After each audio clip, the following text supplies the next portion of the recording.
Section 1. The most disturbing call of my entire 20-year career as a police officer began with a simple radio transmission on a stormy afternoon. Even now, years after retiring from the New Jersey police force, I can still hear the crackle of the dispatcher's voice cutting through the static. Unit respond immediately. School lockdown in progress. At first, it sounded like the kind of call every officer hopes turns out to be nothing. Schools occasionally entered lockdown because of misunderstandings, false reports, or nervous witnesses. But something about the dispatcher's tone made the situation feel different. Outside, dark clouds had swallowed most of the afternoon light. Rain tapped against my patrol car windshield in uneven bursts, and distant thunder rolled across the sky. The weather seemed determined to make an already tense situation feel even heavier. The report was brief but alarming. A suspicious-looking man had reportedly stepped out of a white van parked behind a local middle school. Witnesses had seen him approach the rear entrance near the boys' locker room before disappearing inside. The school immediately entered lockdown. I activated my lights and headed toward the school. The roads were nearly empty because of the weather. Wind pushed sheets of rain across the pavement, and every few seconds lightning flashed somewhere beyond the tree line. During the drive, I kept replaying the details in my mind.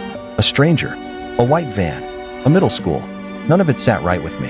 Within minutes, I turned into the school's rear parking lot. The first thing I noticed was the van. It was parked exactly where dispatch said it would be. White, plain, no obvious markings.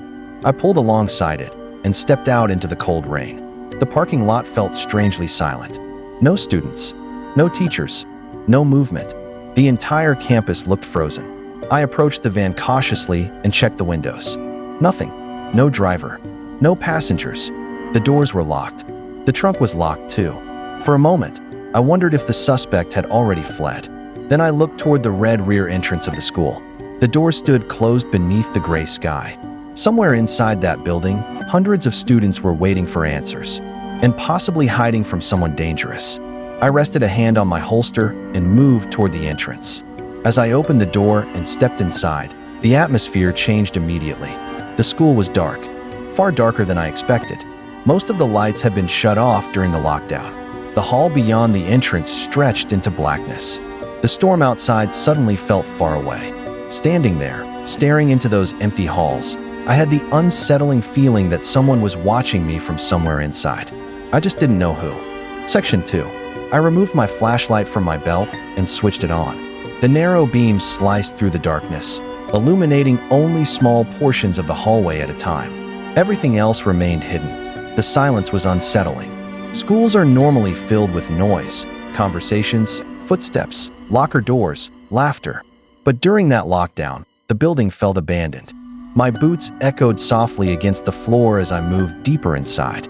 Every sound seemed louder than it should have been. The flashlight revealed rows of lockers, bulletin boards, classroom doors, and empty intersections branching into other hallways. Beyond the beam, darkness swallowed everything. I followed the corridor toward the main lobby.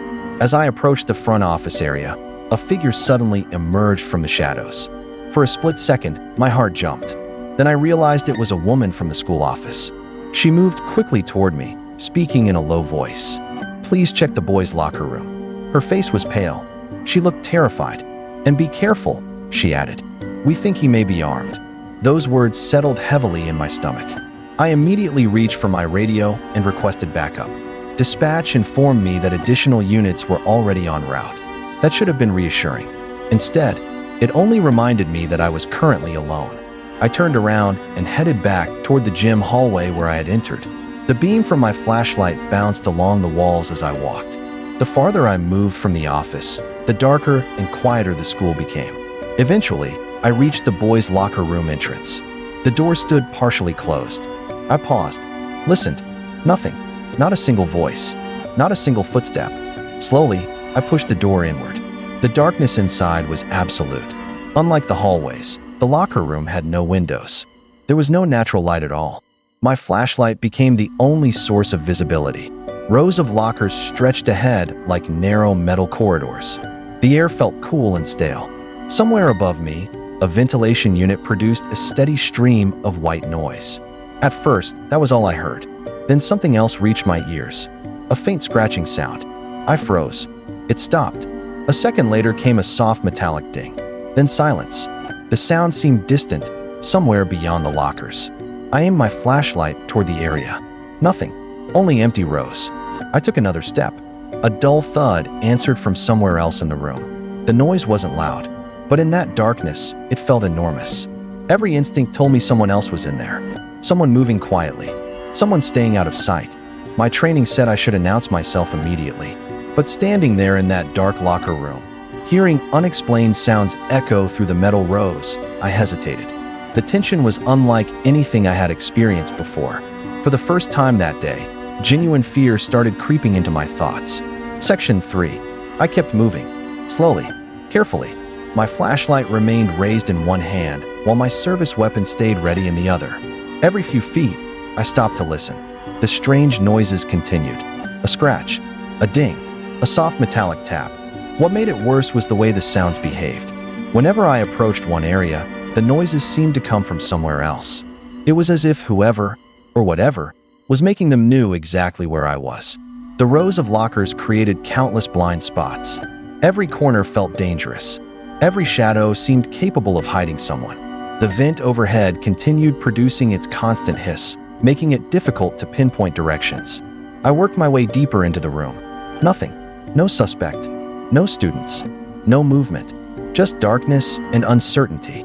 Eventually, I found myself near a corner of the locker room beside the entrance to the restroom area.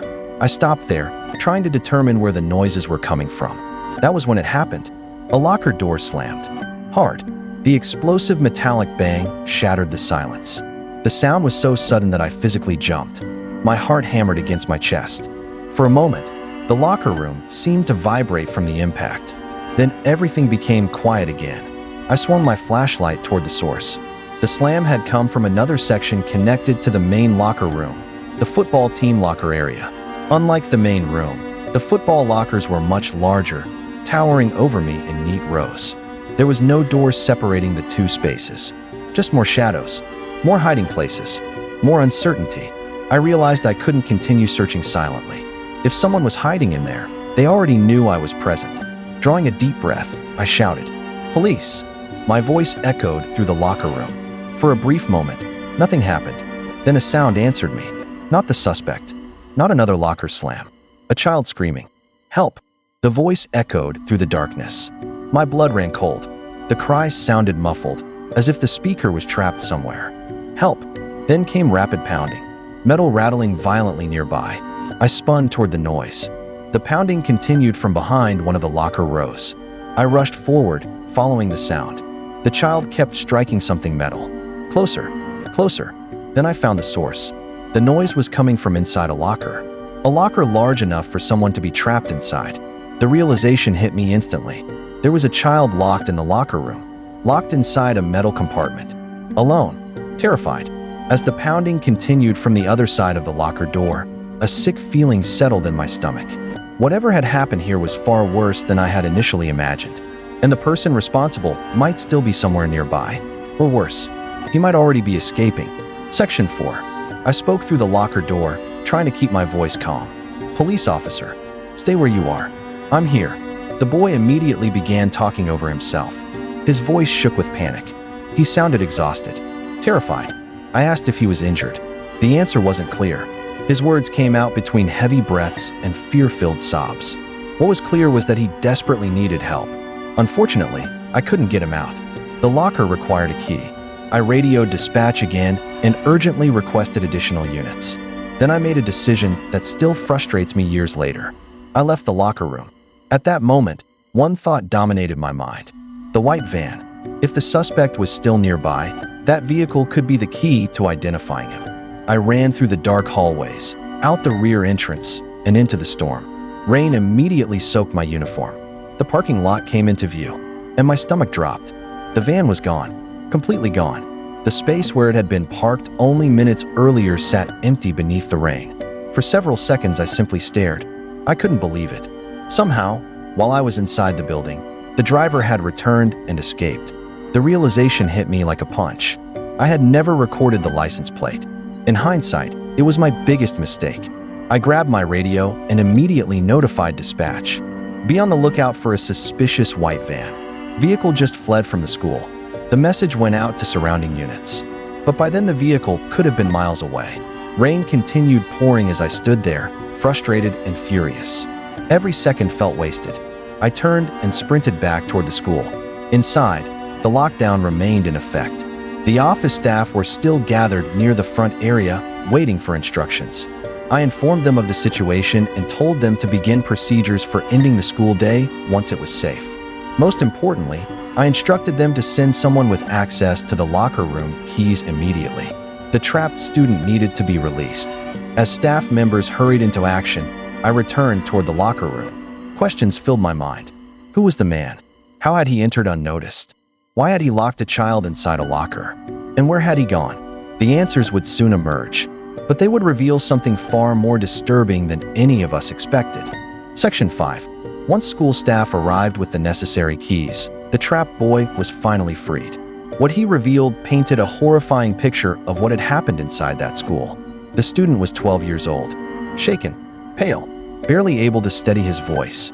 As investigators spoke with him, the story slowly came together.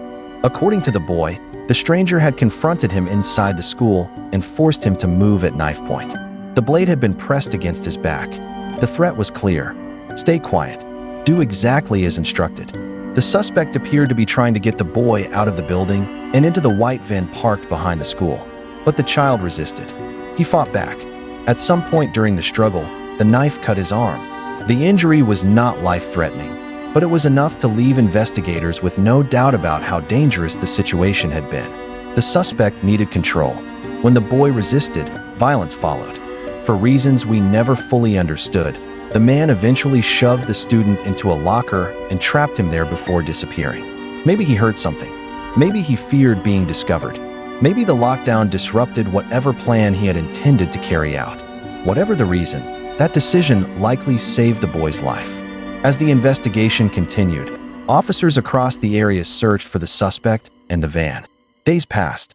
Then nearly a week later, a breakthrough finally arrived. The white van was spotted in the parking lot of a 7-Eleven. After being properly identified, the suspect was arrested. The case that had begun with a terrifying school lockdown finally had an ending. But even after all these years, that call remains the one I remember most vividly. Not because of gunfire, not because of a chase, not because of violence. It was the atmosphere, the darkness inside that school, the unexplained sounds echoing through the locker room, the feeling of searching for someone I couldn't see, and most of all, the moment that frightened voice called out for help from somewhere in the darkness. Police work exposes you to many difficult situations over a 20-year career. Most eventually fade into memory. That one never did.